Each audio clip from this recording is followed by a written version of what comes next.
go akweni je nyu gwarom asene kwa chewe gwarom mi ye mene no na afi o ye ba na keke wo ba yi wa fi e alo wo ba yi wo ba kwoto wa swan wo ni bibi ni wo fi o kefin afo manye dan wo ga chom wo ga kwoto wo swan lele ni wo ba kwoto wa swan wo te gwa ko em ma tie mi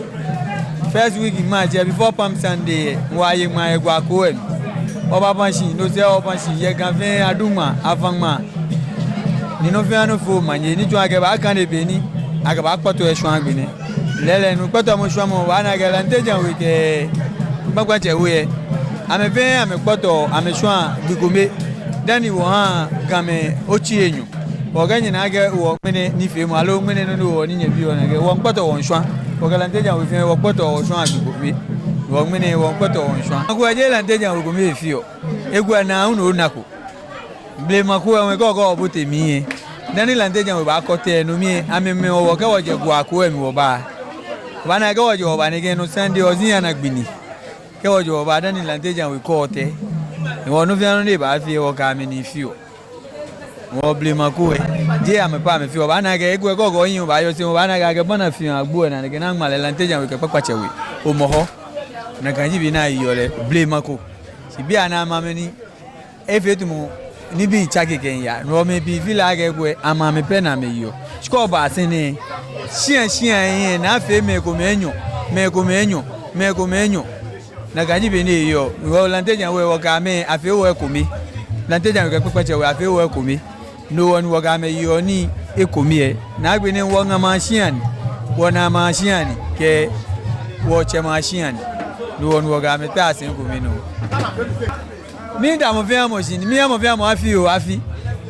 mo via mo ni ba de wa yi afi ni eko e na ise ati mo ni eblo ya ati ke bo le kutu we pe ejegbo mo enu aje mi ke ba ko le gwa aso ewegun fe wegun no na mi di afo ayiwala mo via mo ni ge wo afi mi yen jo mo afi no ke te teshika no ni afi an to ga mo fe aje se flan eyi aye futa ne bi ga na shishi fa ba tre so no dani chema pa me nujumo wo mi yan mo via mo afi gbege bi hu iwala ana na agbene ga gbele gbepe mo fe mo ba ko ewolo ke pin me Solomon nile Abraham nile Jacob nile ko na me ka kase ni because ino bi ba ya ino bi go glo baba wo afi se ni machine anye ne twa no manya ba no ne make mahaga tumu fe ni ha me afi kenke ni ha me afi bi keje ichi mi dia akemi haga teteke afi se no ni ke na ma wakama she wakama evide ni wono jibe ba manjeli na afi ma ke eme kena kubra na bisa febine kama yue suma kama yue to enjoy sana eshe ko pesa ni mafanga akeshi ma beni me kuma yi kanu aka amenta o bi amesa me ko mwetu amefashi na ni fi mu ni amenta o ma ni dani wala ka wahi ake gamba fi kuma ba ka ke kutumpo no ofio no mahanga ta frache weku akafe astre alo akafe akuche na akuche na akaton gamashi moko ya moko shia ne ba chonle no ni le fe ye shia ejake o ba le mo ne so le no fe no ni o jana ake moko akwa moko no ye shia sane sino wako fo wole anu kwale no won fe kutumpo ni kwa tishe won laka wo yake shi gamba ko no mo kenye naka moko le mutasha ni kam moko ke eshia tomanso na mo ke da fe weku ne ke eshia tomanso ni ke eteshine e aha me ko me boni omo yo ame wo ne aha me shika yo keke akọ wulu keke anwa ya na ya fe ne ke na mo ke eshia tomanso ya no afi ne ke ya ka de ni akọ prescription ha na he no ba he mo keke atuna ka meni da na me woni di na me fe yala na me ba na ba ma na ka ji ma na ke ne ke mini wolo na ngba kejo government side lo council say ake mini te atolete wabu press lo court of arms say na mon ko te fi e ka ka tojo e ka yu anokwale no wo freedom and justice na ka jibo na ke na te fete ni mo ko ni ko ye omo ni ba attach ni ba ke wono no wo fe o hia ni ka fi ake aba mo manche yo ka ba mo manche ne wo se ba sho no ni ke mo ke hia na eje ni ba fite wo sumu wo wana to mi ni chi be fe no ke da ba hwe hia wo ba cha me gbe wo wa no wo ba ha me ni afle e ba ni na mo fe mo ka ke queen of England ni icho se afiko le yi alege annus horribilis won wono no ni aka we pasi afile keje ni se jula an ka ba shingene ka je IGP here na ka mo ni akashika ha le ne kwa na efi onaka no ehim ye efi no wole se ke wa akashi eyi Manchester ni no amba discipline le no mi wa yim wo no amefeu wa ka mi so ke na ba hwe shi be tembe no wa fi ne o ke na ba hwe shi ha ko ni ken na kan ba fi na me ya no ma ke ji be mi na ba woni ke je shiane ne ha police ba twa wo shiane ni ju sentu mi na twa wo sentu le lo kan le kita e sentu am ne ha ba abika man cheme fe ya ke shi ke ji aba fe mu ku na kan e ba ngo na lo man cho no ba ji mi ka je mi nye bu ra nye bu anse man che unu ba ji mi ka ache maje dwe na ache akwasho do ka ke ke sane ba ya akwasho ni asha photo na ka ma ncho npa na me ko amehi ame fono e o te che ke wa ka shi to ebu wo ma shante man ncho ba nyu afele ne ke na shante ini lo shante onu ba ata shi na ba kwa shi lo afio me na ka fe mi wo se ba shi no nya kwa me no kwa ka shi ama me bu wo de che no bu wo kwa chawe mbako kwa chawe je mbako kwa chawe mfagbe niko kwa chawe bienje mi bienje bele ma bon lo mo yele afi ma ka eten ne iye ni tuma eten na to na hwe komi iye me ga nche me ameji me na me wa ngo to kwa chawe wo mashi ndo mo ko ba bie no wo fe bonoko wo go bonoko mi ko bu shian shoka bi shian ba to o ba pa dan to ne no mo ni to wo mo akra ya court ye no aka mete ya court ya ka to no police no police enye wo se na kai wole bone kana police no amemi ameye ko ne na meto amekwaya simika ma keshi akwache wo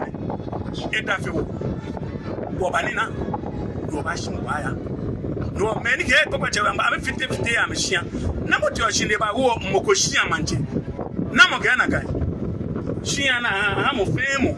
kenoni eyiyo moko ya mokonomi kemi ncheba ka oba no ba kwa ise nko ba kwa ise to manje me ko metrashi nko ba kwa ise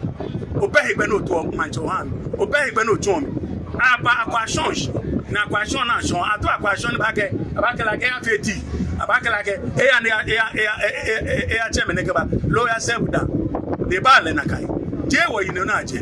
no akwa change e machine no bona amele no kwale keji agobo ye bie ne akebo baya nika akebo te wode nje oba introduce moko enye te bie ne ya ne moko ahale ha shika na ahale wono na ka ke wo recognize le okay no monye na ka ka fi o no meni fa kutumpo na me manche yele kusun watu akusun ya bie dasho ke ho moko bia ke te wo fi hotelu ni na ka meni nyona me twa me he noko send e jame na be Antone ko eska fi o ni achobu na kan be ke bo ho ni no na me fi o he ni o no to no ko no ke pa me na abu no aka manche jo je na kan wo ya ale manche aye lineage ye mo ko ba ka ke e grandfather nyemi e ba kwese no le hu ya passion ni me hunle aka shi je na kan ya ale shi kutumpo fe mo wo amenye no won ka papa che we amshin we lo kaji moko ka shi antwa ke mo akola ke ya no akọ shi abi afai no ka me fe komi je keke mini aha keke me ajese anyese you any is afi kan mi mba bi enmene mokoye kan mi mba bi enmene mokoye na me kan na agashi mi ba yi in your no ba ye in your blind yense no kan mi ti mini kan mokoye wo bo no kan mo je mokoni bo mo na wo bo bi no ti wo so if anything binkwe ni no ni to mi e ti agashi me ko me ni twa me manche me na me ga me to manso amenye me wo hia mo amena na mba ma fiti papa che we e machine twa no manya bra o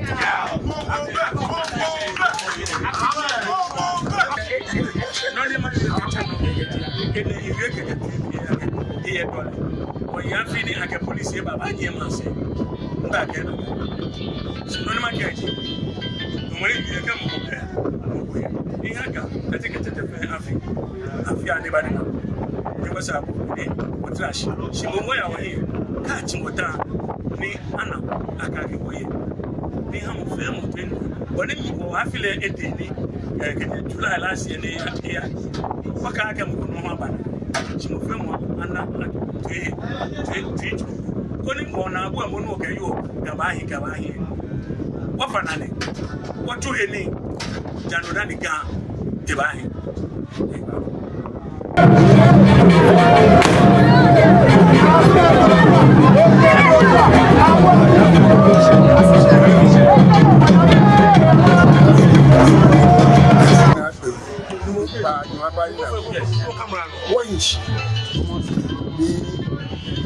Kemo ewo kumaya shile afi imi wo tragan omosh ba ko pe ni tama ke ile kachi eti boya salimi era police were warning kala ka mi ko e abena mi darata ti IT ni le ba ka mi na mi kachi allo era na dodua etu ki adodua na bi dodua ni dodua ebeji regional office Greater Accra Chiboni post where kami wo gane pe jinoni amane hunu wona dare roy kecho Christian fuano kecho no bi ko bano kecho wo kusum bi janu kecho onu bi babao no dare post bo ke woncha ko ke hu enwe chenye no chikaji mambi nye ame wo ame eno na me fere ko pe alaka gambe oyi ni jewo ti ko be ni inu ni tatele yi ni inu ki esore ko na ko amashi ke abasa gbe aha me no vote amenye be challenge me shikaji wo gamash ne o ke no mimini no vote no le naniwo eno kwale kababo mate dibo nju ni ju bababo atobe no gba meje te sako robo no le ba kishida amenye amekeleke nitu ole atom ko na ke ni president de ma on top je akani ke ba form ma here ma fon e ko ni ma ko se baba ma fon kan bàjẹ́ kò lẹ̀ tí o fẹ́ lẹ̀ ipa mi ní túmọ̀ lọ́rẹ́ ń gbèrà tí a ní wọ́n ní a fi wọ̀.